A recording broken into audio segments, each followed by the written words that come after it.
The transition from the sterile fluorescent warmth of the office to the pitch-black sprawl of the rural highway was always jarring, but on that particular Thursday, the autumn fog made the isolation feel absolute. After waving a tired goodbye to my coworker, Jeff, I guided my sedan out of the empty parking lot and onto the two-lane blacktop that wound toward the county line. It was a mundane 30-minute commute, characterized by fading radio signals and a cellular reception meter that routinely dropped to zero once the suburban streetlights gave way to dense pine forests. I was just reaching the crest of the final hill before the dead zone when the dashboard display illuminated with an incoming call. The name blinking on the screen, Jessica, sent a jolt of surprise through my chest, as my ex-girlfriend had not reached out in nearly a year. When I tapped the steering wheel console to accept the call, there was no standard greeting, only her breathy, frantic voice pleading for help, explaining that she couldn't reach anyone else and desperately needed me to pick her up from the Cypress Street bus depot before the line dissolved into static.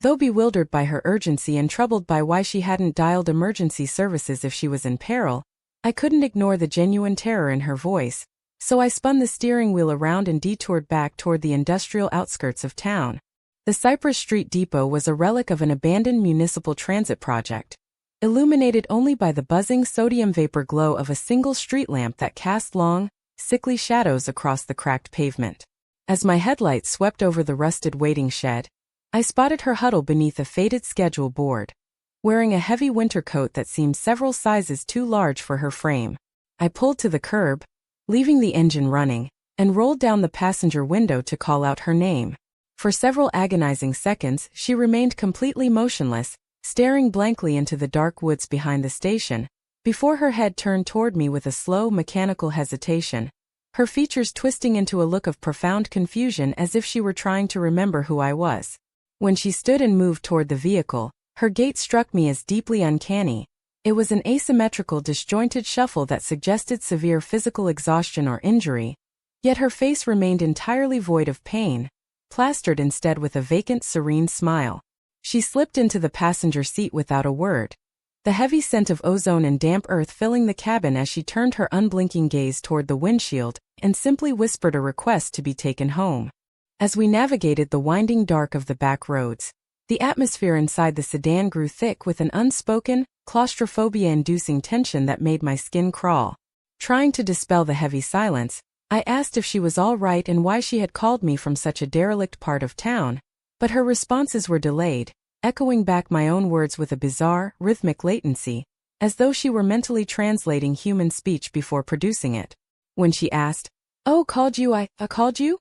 Before repeating that she just needed to go home, her voice lacked the familiar tonal inflections I had known during our 3 years together, sounding instead like an audio recording playing at a slightly altered pitch. More disturbing than her speech was the way she looked at me whenever she thought my attention was fixed entirely on the asphalt ahead. I could feel her eyes burning into the side of my face, studying my blinking habits and facial expressions with the cold, clinical curiosity of a predator examining a trapped specimen. Unnerved by her intense scrutiny and worried that she was suffering from a severe neurological concussion, I decided to abandon the route to my isolated house, missing my usual turnoff and steering the car instead toward the well-lit loop that led back to the regional medical center.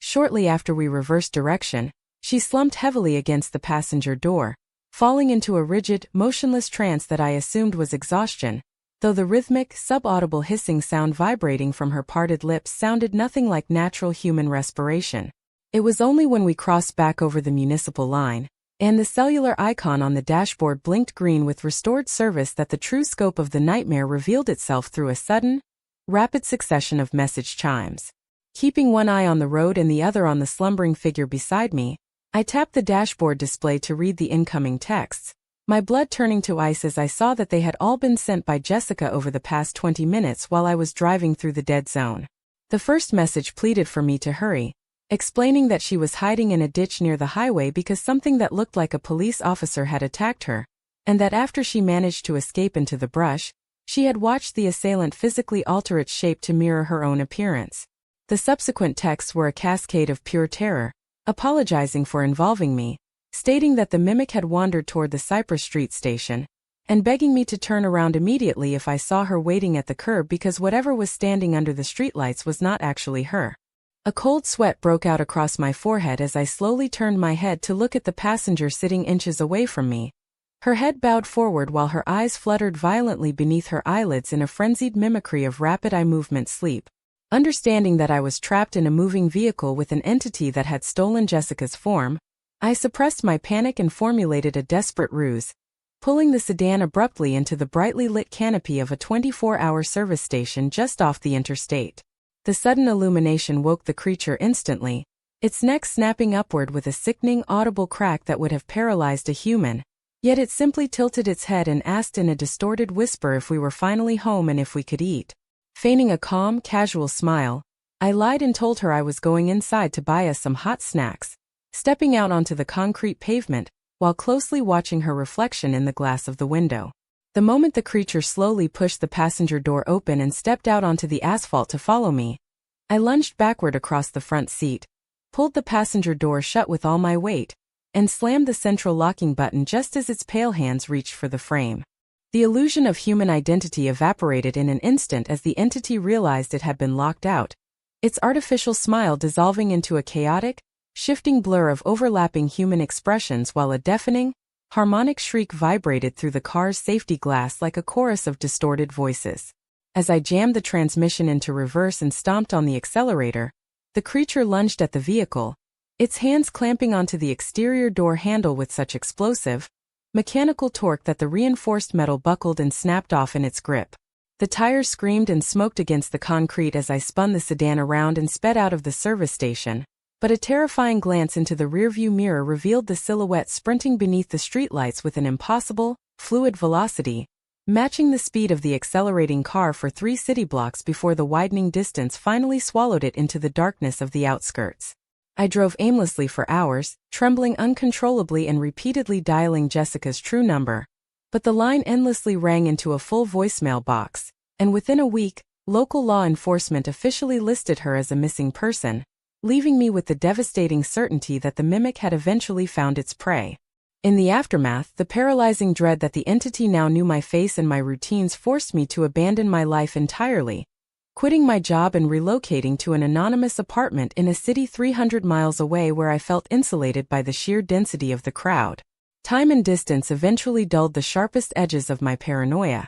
allowing me to build a quiet, solitary routine that felt reasonably secure until my phone vibrated last night with an unexpected call from my old coworker, Jeff. When I answered and asked how he was doing, Jeff laughed good-naturedly, asking why I was acting so formal when we had just spoken the previous evening at his house party back in my old hometown. My breath caught in my throat as Jeff casually mentioned how great it was to see me again after my sudden departure, noting that although I had seemed slightly disoriented and strange during our conversation,